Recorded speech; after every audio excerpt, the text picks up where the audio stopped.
Hi friends, இன்றைக்கி நம்ம என்ன பார்க்க போகிறோன்னா மீன் குழம்பு. நான் பார்த்தீங்கன்னா மத்தி மீன் வந்து கொஞ்சம் எடுத்து வச்சுருக்கேன்.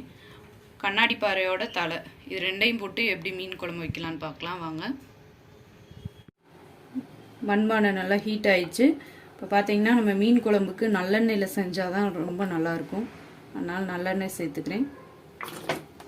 எண்ணெய் நல்லா சூடாகட்டும்.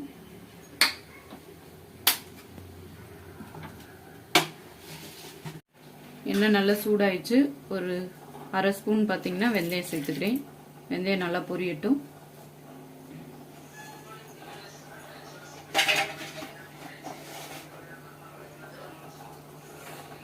கருவேப்பிலை சேர்த்துக்கலாம். இது கூடவே 400 கிராம் சின்ன வெங்காயம் பூண்டு கட் பண்ணி வச்சிருக்கேன், அதையும் சேர்த்துக்கலாம்.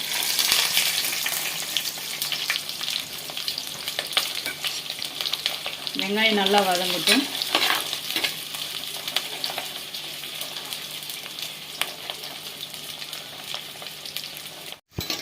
வெங்காயம் வதங்கிடுச்சு நல்லா. அது கூட பார்த்தீங்கன்னா நான் 3 தக்காளி சேர்த்துக்கிறேன், சின்னதாக கட் பண்ணி வச்சுருக்குறேன். இதையும் போட்டு நல்லா வதக்குங்க.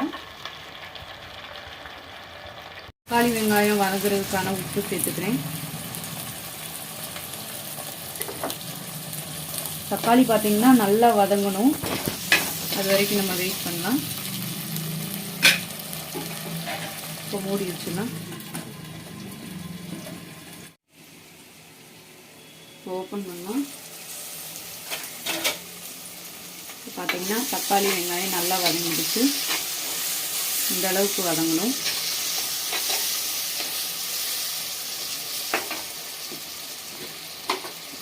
பார்த்தீங்கன்னா வீட்டில் அரைச்ச குழம்பு மிளகாய்த்தூள், அது ஒரு 2 ஸ்பூன் போட்டுக்கிறேன்.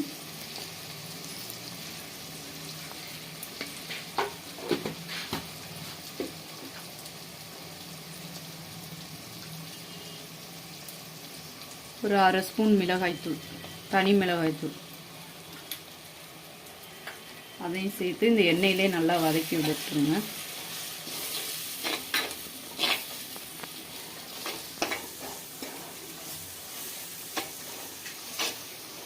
இந்த அளவுக்கு நல்லா வதக்கி விட்டுருங்க.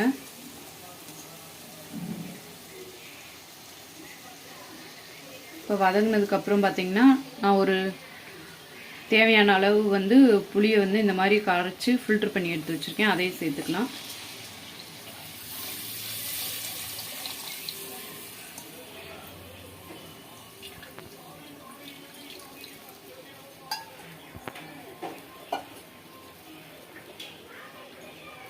நல்லா மிக்ஸ் பண்ணி விடுங்க.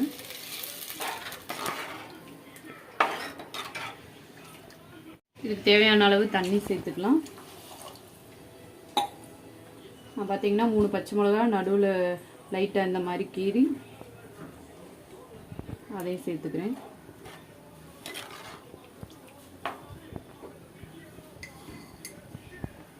குழம்புக்கு தேவையான அளவு உப்பு, கல் உப்பு.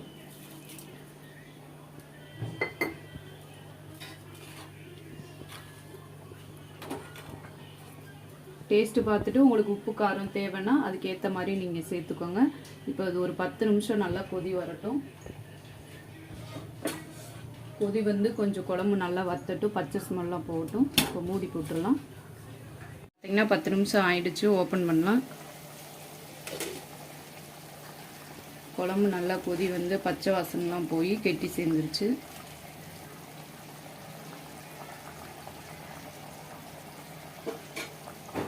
பார்த்தீங்கன்னா நம்ம மீன் சேர்த்துக்கலாம்.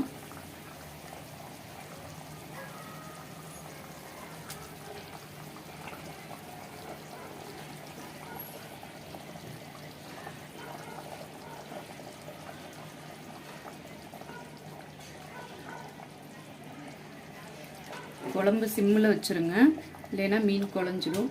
உங்களுக்கு சப்போஸ் இந்த மாதிரி மீன் வந்து குழம்புல போட்டோன்னே குழையுதுன்னு நீங்கள் உடஞ்சி போயிடுதுன்னு நினச்சிங்கன்னா 1 ஸ்பூன் எண்ணெய் ஊற்றி நல்லா மிக்ஸ் பண்ணிடுங்க. மிக்ஸ் பண்ணிவிட்டு சேர்த்திங்கன்னா மீன் பார்த்திங்கன்னா உடையாது.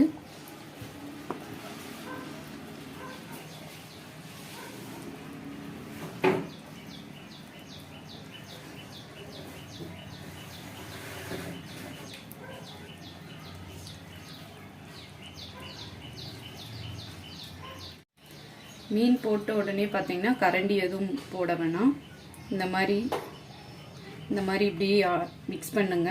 அதுலேயே நம்ம இந்த மாதிரி ஆட்டும் போது ஆட்டோமேட்டிக்காக அதாவே மிக்ஸ் ஆகிடும். இப்போ வச்சுட்டு குழம்பு சிம்மில் வச்சுட்டு மூடி போட்டு லைட்டாக ஒரு கொதி வந்தோடனே ஆஃப் பண்ணிடலாம். கொதி வரட்டும். இப்போ ஓப்பன் பண்ணலாம்.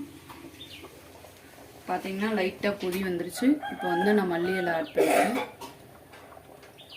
இப்போ ஸ்டவ்வை ஆஃப் பண்ணிடலாம். நான் மண்பானையில் வைக்கிறனால இப்போயே ஆஃப் பண்ணிவிட்டேன். நீங்கள் பாத்திரம் கடாயில் இந்த மாதிரி வச்சிங்கன்னா இன்னும் ஒரு கொதி வர்ற மாதிரி வச்சுருங்க. அப்போ தான் மீன் வேகும். நான் வந்து இந்த ஹீட்லேயே வெந்துடும் அப்படின்றதுக்காக அமர்த்திட்டேன் ஒரு கொதியிலே. இப்போ பார்த்தீங்கன்னா வாழை இலையை போட்டு இந்த மாதிரி மூடி வச்சிடலாம்.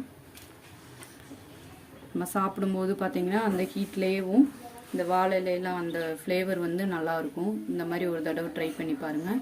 இப்போ பார்த்தீங்கன்னா மீன் குழம்பு ரெடி ஆயிடுச்சு. இதே மாதிரி நீங்களும் வீட்டில் செஞ்சு பார்த்துட்டு எப்படி இருக்குன்னு கமெண்ட் பண்ணுங்கள் ஃப்ரெண்ட்ஸ். இதே மாதிரி ட்ரை பண்ணி பார்த்துட்டு நீங்கள் எப்படி இருக்குன்னு கமெண்ட் பண்ணுங்கள் ஃப்ரெண்ட்ஸ். உங்களுக்கு இந்த வீடியோ பிடிச்சிருச்சுன்னா சப்ஸ்கிரைப் பண்ணுங்கள், ஆல் பட்டனை கிளிக் பண்ணுங்கள். அப்போ தான் நான் அடுத்தடுத்து போடுற வீடியோ நோட்டிஃபிகேஷன் வரும். Bye friends, thank you.